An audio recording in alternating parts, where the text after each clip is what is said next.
Bismillah, alhamdulillah, wassalatu wassalamu ala rasulillah Sayyidina Muhammad ibn Abdullah wa ala alihi wa sahbihi wa man walah.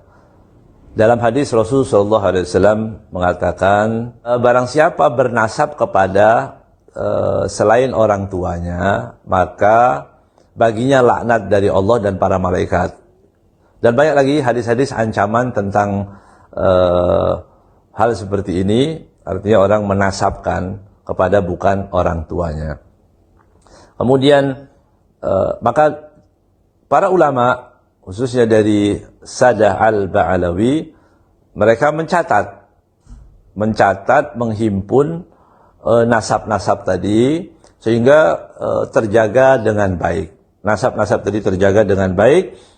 Dan sekali lagi, mencatat nasab bukan untuk kebangga-banggaan, untuk membanggakan diri, bukan untuk itu, tapi untuk menjaga keluarga agar kita mengerti kepada siapa kita bernisbah, siapa kakek moyang kita, supaya kita bisa meneladani akhlak-akhlak mereka, berakidah dengan akidah yang sama seperti akidah mereka.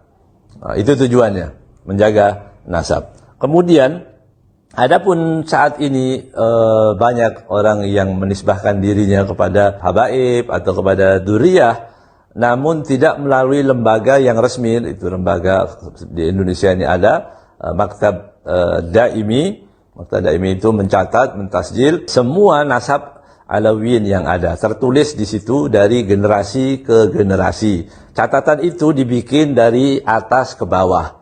Jadi orang tua mendaftarkan, saya punya anak 5, tulis, nanti dicatat.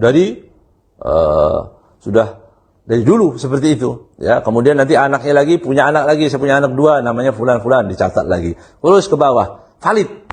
Maka pencatatan seperti itu valid karena dicatatnya dari atas ke bawah. Ya. Nah, beda dengan sekarang orang-orang ramai-ramai mengatakan bahwa saya mempunyai nasab, saya keturunan fulan, saya keturunan wali fulan, saya keturunan sunan fulan dan sebagainya. Tetapi catatan itu bukan dari atas ke bawah, tapi dari bawah ke atas. Saya keturunan yang ke-15, saya keturunan ke-20, saya keturunan... Bagaimana membuktikannya? Sulit. Sulit dibuktikan bahwa mereka dengan cara seperti itu tidak valid. Makanya yang tidak pasti tidak boleh.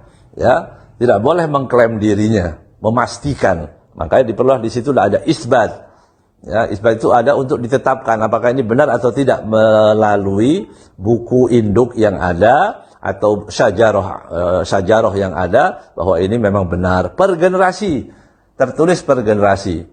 Ya, kalau tidak tertulis secara per generasi akan sulit, ya, bahkan 3, 4 akan putus.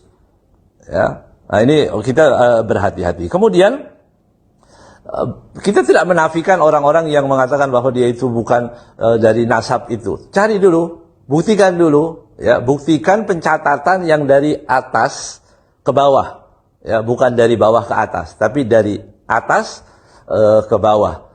Itu yang valid. Ataupun kalau dari bawah dan orang-orangnya masih ada, masih bisa. Saya bin fulan, benar, dicatat. Saya bin fulan, tercatat. Dan orang-orangnya masih ada. Tapi kalau sudah 15 generasi, kemudian baru kita akan menulis nasab kita, bahwa saya keturunan fulan.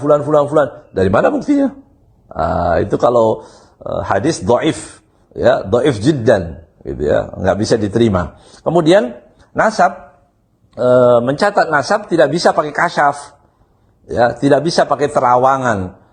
Orang mengatakan saya ketemu Syekh Fulan atau siapalah namanya begitu, ya, saya ketemu wali Fulan, katanya saya keturunan Fulan.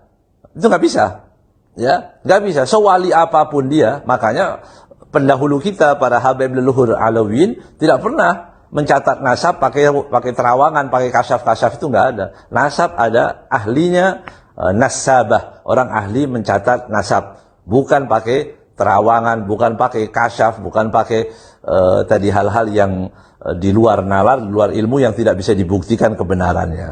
Nah, jadi sekali lagi untuk orang-orang yang meyakini bahwa dia punya ada, silahkan diurus, dicatat, nanti insya Allah kalau memang benar pasti ada. Yang tidak ada, tidak bisa kita katakan bahwa mereka bukan, tapi dia belum bisa memastikan. Kalau dia belum bisa memastikan, tidak boleh dia menisbahkan kepada orang-orang atau pada kakek moyang yang disebutkan dari bapak saya fulan, kakek fulan, itu yang dilarang. Mudah-mudahan sedikit apa yang saya sampaikan ini bisa bermanfaat sehingga tidak rancu, tidak banyak lagi pemalsuan hal-hal yang seperti ini. Mudah-mudahan kita diselamatkan oleh Allah Subhanahu wa taala, terhindar daripada laknat Allah dan laknat para malaikat. Wassallallahu alaihi wasallam Muhammadin wa ala alihi wasallam. Alhamdulillah.